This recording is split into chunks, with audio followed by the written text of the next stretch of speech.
Depending on who you ask, being quiet can be both a blessing and a curse. There's nothing wrong with being quiet, but there are often certain stereotypes or assumptions people make that might not be entirely true.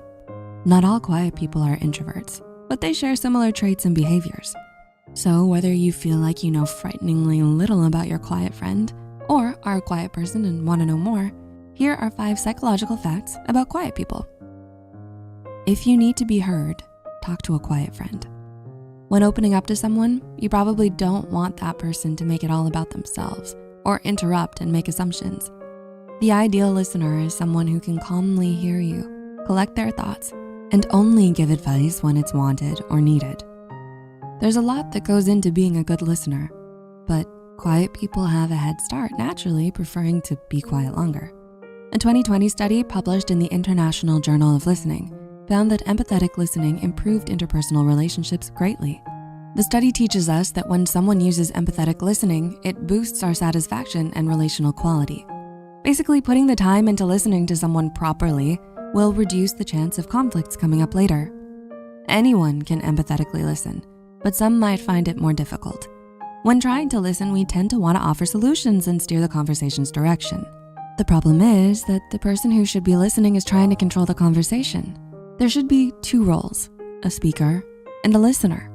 Quiet people are able to put aside their thoughts and often accept the role of the listener for as long as they have to. Quiet people as leaders. There are definitely introverted leaders out there. Film directors, CEOs, and retail managers can all be successful leaders while being introverts. These people are in important positions and by the nature of their roles as leaders, have to cooperate with people all day, every day. So how do they manage to lead despite seemingly not having ideal extroverted traits for leadership?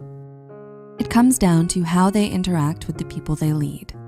As author Carmen Nobel writes, both types of leaders, the extroverts and the introverts, can be equally successful or ineffectual, but with different groups of employees.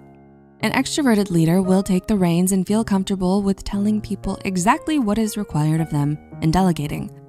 An introverted leader is far more effective when working with passionate team members who have their own ideas. An introverted leader is able to understand and fully utilize their strengths and their team's strengths. This is why they're so effective in creative fields like film. They're able to get the best out of their team's skills. Being quiet doesn't equal depressed. It's true that introverts and quiet or reclusive people are more likely to be depressed.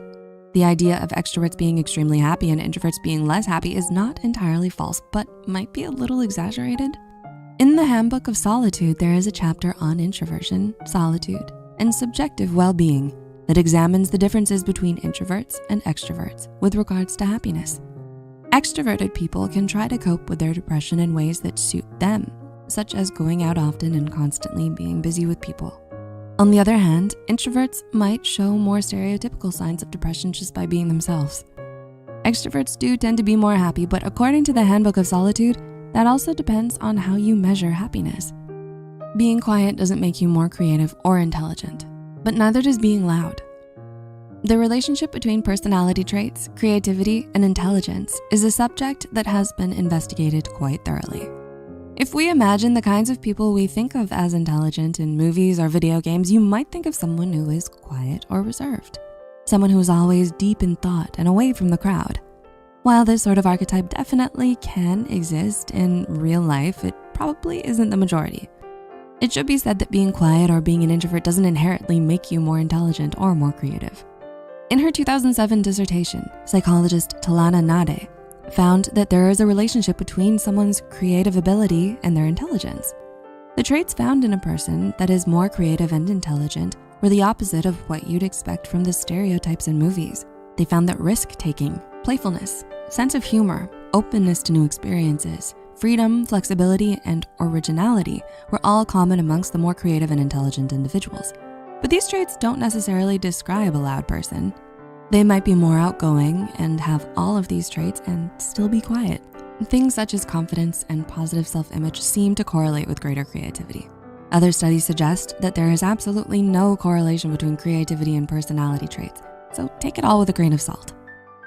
They are more self-aware, for better or worse. To get a quiet person to talk can be a bit of a tall order. Sometimes quiet people stay quiet just because of their self-awareness. When we're in a casual social setting, our focus should be on projecting outwards and engaging with the people around us. Self-awareness is a good thing.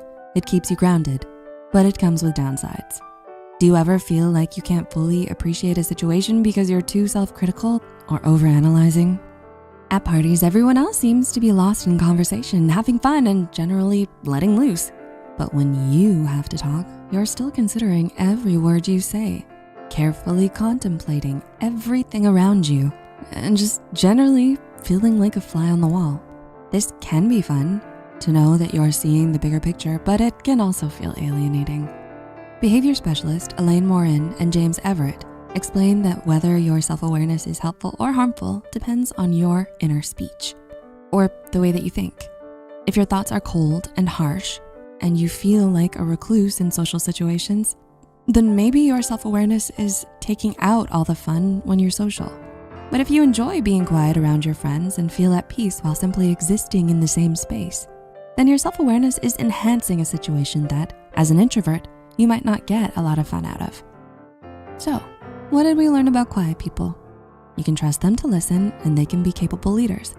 They aren't quiet because they're depressed. They aren't more intelligent just because they're quiet, but they are more self-aware. Most importantly, don't underestimate quiet people.